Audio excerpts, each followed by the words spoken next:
Diascofoot, le miroir du football de la diaspora congolaise.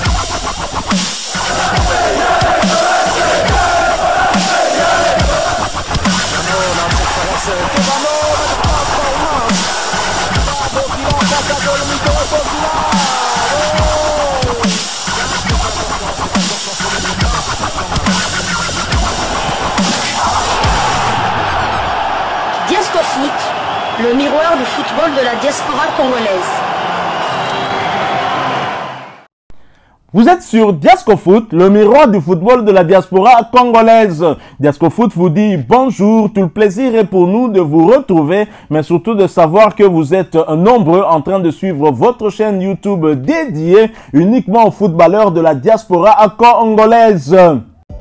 C'est l'heure de partager avec vous quelques news que nous avons pu récolter pour vous, des news concernant un international congolais ou des binationaux qui se sont illustrés dans leurs clubs respectifs, et cela dans le cadre de cette deuxième livraison sportive de ce lundi 17 juin 2024, une livraison qui nous emmène du côté de la Belgique. Nous allons une fois de plus vous proposer un portrait d'un jeune belgo-congolais prometteur, mais attention, lui a la double nationalité, mais il est né ici à Kinshasa, un peu comme Axel Tuanzebe, qui est parti très jeune en quittant Bunia, natal, pour aller du côté de l'Europe, et lui également a fait le même chemin qu'Axel Tuanzebe, mais c'est un joueur qui a déjà évolué dans l'une des équipes d'âge de son pays d'adoption. Mardoché Nzita, c'est de lui qu'il s'agit, de son nom complet, Mardoché Nzita Teto. Il est né un certain 24 février 2000. Il est né à Kinshasa, hein, je l'ai dit. Son équipe actuelle, c'est le Berscott, mais attention, il vient tout juste de signer dans un autre club, toujours en Belgique, et nous en parlons dans le cadre de ce portrait. Il mesure 1m78, il porte le dossard, il portait en tout cas le dossard 24 du côté de Berscott, hein, mais dans son nouveau club, on va attendre voir.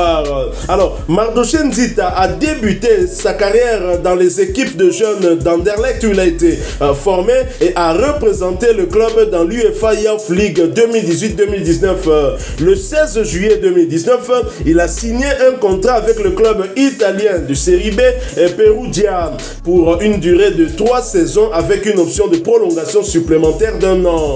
Il a fait ses débuts en Série B pour Perugia le 21 septembre 2019 lors de match contre Spezia. Il a débuté comme titulaire et a d'ailleurs disputé l'intégralité de ce match. Le 5 octobre 2020, il rejoint Pescara, un autre club toujours en Série B, et cela en prêt avec obligation d'achat. Le 10 avril 2022, Nzita a signé un contrat avec le Berscott valable du 1er juillet 2022 au 30 juin 2025.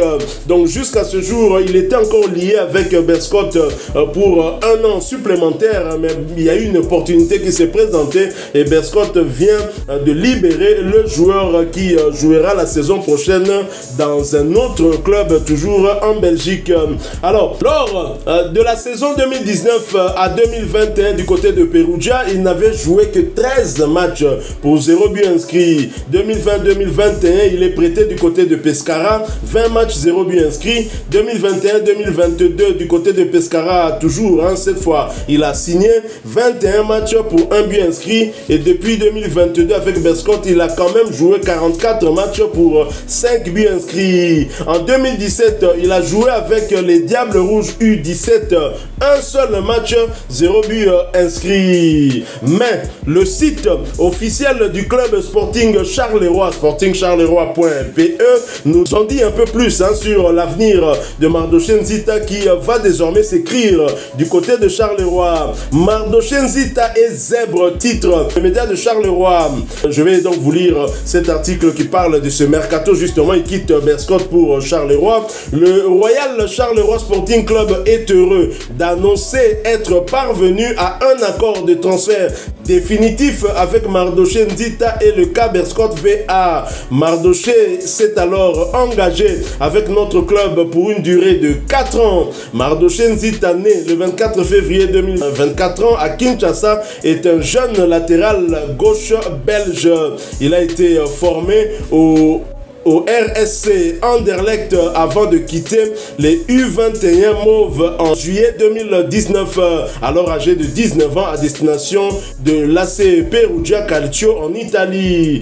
Gaucher de prédilection, Mardoché a parcouru l'Italie avec l'AC Perugia Calcio et le Delfino Pescara 1936 entre 2019 et 2022, avant de rentrer en Belgique pour s'engager avec le Caberscott VA. Lors de son retour en Belgique, Mardoché a joué 47 rencontres avec le Berscott, soit 3647 minutes de temps de jeu pour 4 buts et 2 passes décisives délivrées. Par cet achat, le Sporting suit la ligne de conduite de recrutement définie avec le coach de doubler les postes et aussi, quand l'occasion se présente, de recruter un jeune joueur belge confirmé. La direction, le staff, les joueurs, les supporters et toute la grande famille zébrée unissent leur voix pour souhaiter la bienvenue à Mardoché ainsi que la pleine réussite dans cette nouvelle étape de sa carrière.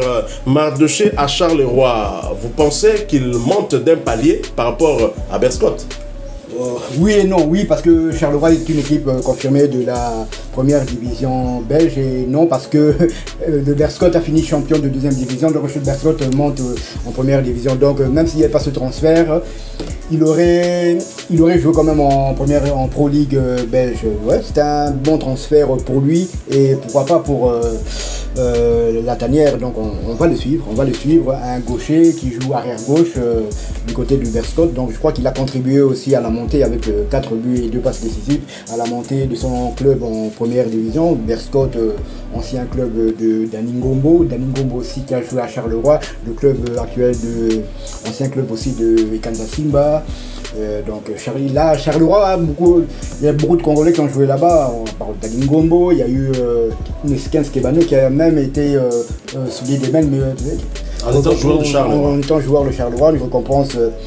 Et à l'arrière gauche, il va remplacer c'est vrai qu'il est parti il y a 2 ans. Joris Kaimbe qui a évolué aussi de ce côté-là. Donc on espère qu'il va emboîter le pas de Joris Kaimbe et pourquoi pas revenir dans la tanière de l'équipe nationale congolaise. Pardon. Oui, d'autant qu'il n'a joué qu'un seul match avec le U17 belge.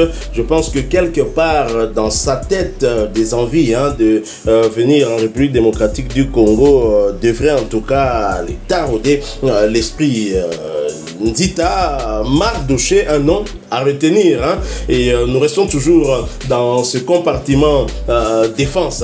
Vous constatez justement que les binationaux congolais, Baza Yele, Baza vraiment ébélé, je ne sais pas, les Congolais de la diaspora en Belgique, en France, Bozo Botande Kobota, mais bon, lui, il faut quand même dire qu'il est venu de Kinshasa. Tout à fait. D'ailleurs, il y a un article qui est sorti, il y aura 54 joueurs d'origine africaine qui vont évoluer à 7 € et la RDC a 10 joueurs, donc presque moins d'un joueur sur 5 et demi sera d'origine congolaise à l'Euro. Je vais vous montrer que le deuxième pays qui a le plus, je crois, c'est le Sénégal avec 7 ou 8 joueurs. La RDC a 10 joueurs d'origine congolaise. Donc quand on vous dit que la RDC... 10 joueurs répartis dans combien de pays? Encore 3 3 pays. Suisse, Angleterre, Belgique, France. Non, 4 pays. 4 pays. Donc, et la Belgique vraiment prend... la Belgique 60% des joueurs, la France 20% et la Suisse et l'Angleterre 10%. Pour vous dire que la RDC, on a... Je connaissais même pas ce joueur, c'est en parcourant les réseaux sociaux, j'ai vu qu'il y a un joueur d'origine congolaise qui est transféré du côté de Charleroi. Je me suis dit, bon, c'est un défenseur, pourquoi pas faire son portrait, en espérant bien sûr qu'il réussisse du côté de Charleroi. Et pourquoi pas, comme il est encore jeune, il a 24 ans, il a 5 ans de moins que Joris Kaimbe, qui est plus jeune que Arthur Maswaku, donc il a encore une marge de progression, et pourquoi pas devenir léopard. Mais de toute façon, on suivra ses prestations à Charleroi. Ça peut être aussi l'avenir, côté back gauche. On se pose des questions, bien sûr, des candidats ne manquent pas. Il y a des joueurs qui sont frustrés parce que on ne les n'appellent plus en sélection. Il y en a même qui n'ont pas encore joué de matchs officiels. C'est le cas de Simba Vital des Girondins de Bordeaux. Mais en tous les cas, Mardoché Nzita, Tobanda Holandae, ce qui est intéressant avec son profil, c'est que c'est un joueur qui a déjà acquis une certaine expérience de 2 pays. Il a débuté du côté de la Belgique, formé dans la capitale, Anderlecht. Ensuite, il est allé du côté de l'Italie en Série B. Italienne qui n'est pas moindre. Quelques matchs quand même en Série B. Quelques matchs quand même, plus de 40 matchs en Série B. Quelques matchs quand même, donc, oui.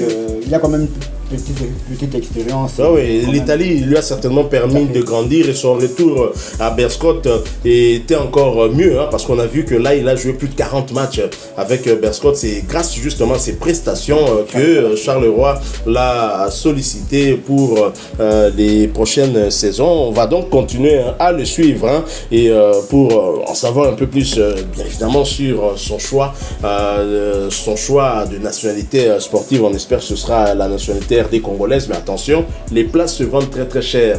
Il ne suffit pas de choisir. Botouna Michel-Ange Balikwisha qui avait posé la question à Joris Kayembe qui lui a dit Benga coach, mais je te préviens à l'avance que na poste nayo concurrence est Zamakasi, alors que lui-même n'est pas titulaire dans la tanière. Concurrence puis Amakasi na poste naye. Voilà, nous sommes arrivés à la fin de ce portrait. Si vous l'avez aimé, laissez-nous un maximum de j'aime. Merci de partager avec nous en commentaire votre point de vue sur ce jeune Mardoché Nzita Teto qui va évoluer désormais hein, du côté de Charleroi dans le championnat belge de première division. Vous êtes nouveau sur cette chaîne Diasco Foot parce que nous sommes le miroir du football de la diaspora congolaise. Eh bien, abonnez-vous et n'oubliez pas d'activer la petite cloche de notification histoire de ne plus rien manquer des prochains sujets que nous allons vous proposer. Encore une fois, merci à vous avec espoir de vous retrouver bientôt dans un autre sujet d'actualité. En attendant, portez-vous bien et Diasco Foot vous dit au revoir.